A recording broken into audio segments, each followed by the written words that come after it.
mais uma vez aqui agora para falar do lucro presumido. Mas antes de entrar nesse assunto, eu quero responder alguns comentários que eu recebi, dizendo: Elaine, tributação é uma parte muito complicada, eu não consigo entender algumas coisas. Você, como dono do seu negócio, não precisa ser um especialista tributário. Você precisa ter o suporte de um especialista tributário.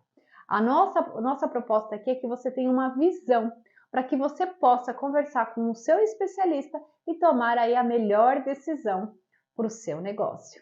Então vamos lá falar do lucro presumido agora?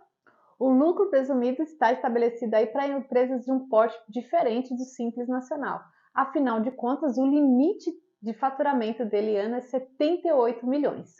E tem aí as suas alíquotas já definidas, como PIS 0,65%, COFINS 3%, contribuição social e imposto de renda tem bases separadas, né? Mas a alíquota da contribuição social são 9%, do imposto de renda 15% e de adicional 10%.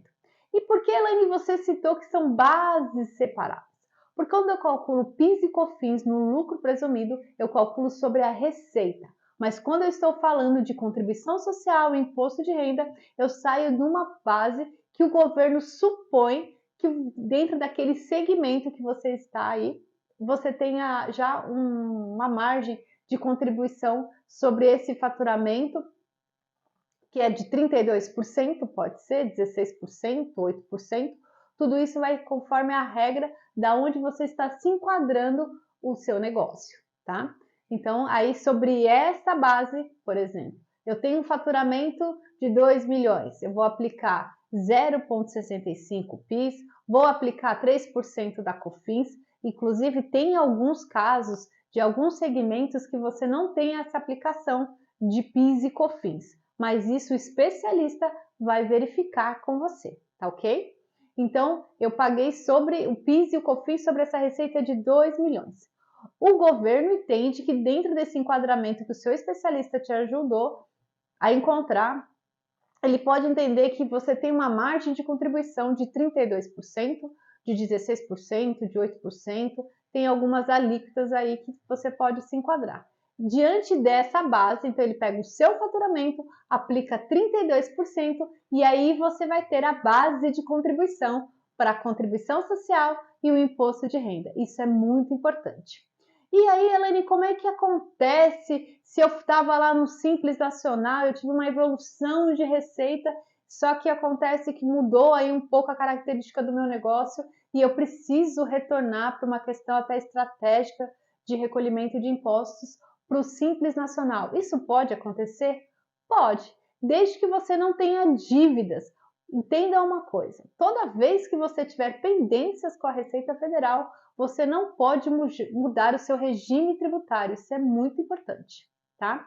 E uma coisa que também é importante você saber é que se você tem negócio como banco, uma instituição financeira, ou seja, uma empresa também que está aí, que é uma empresa pública, o lucro presumido não pode ser aplicado. E quais são aí as grandes diferenças, Elaine, entre Simples Nacional e lucro presumido? É só essa questão tributária? Não, nós temos aí, para o caso do Simples Nacional, eu não tenho obrigações acessórias a ser entregue mensalmente, trimestralmente, enfim. Já no lucro presumido, eu tenho essas obrigações, a fazer o registro de algumas informações e entregar algumas obrigações acessórias para a Receita Federal.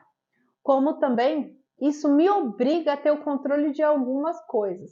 Por exemplo, no meu Simples Nacional, eu não preciso entregar para a Receita Federal um controle de estoque, um controle dos meus ativos.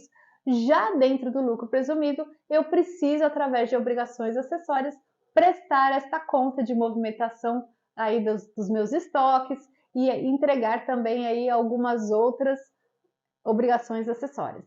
Então, para o caso do Simples Nacional, a questão de ter trabalhos, né, vamos dizer assim, executados pela contabilidade, ela é menor, eu posso ter aí só o processamento fiscal, não bem dito uma contabilidade, por isso a necessidade de você, que nós falamos aí no vídeo, de você ter a apuração do seu número gerencial.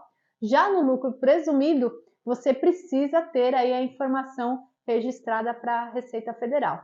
Mesmo que você não apure uma informação econômica, né, por um resultado, mas você precisa pelo menos aí entregar a escrituração do livro caixa. Então, se você quer saber mais sobre tributação, clique aqui no nosso canal, se inscreva para que você possa receber a notificação do nosso próximo vídeo falando aí sobre o lucro real.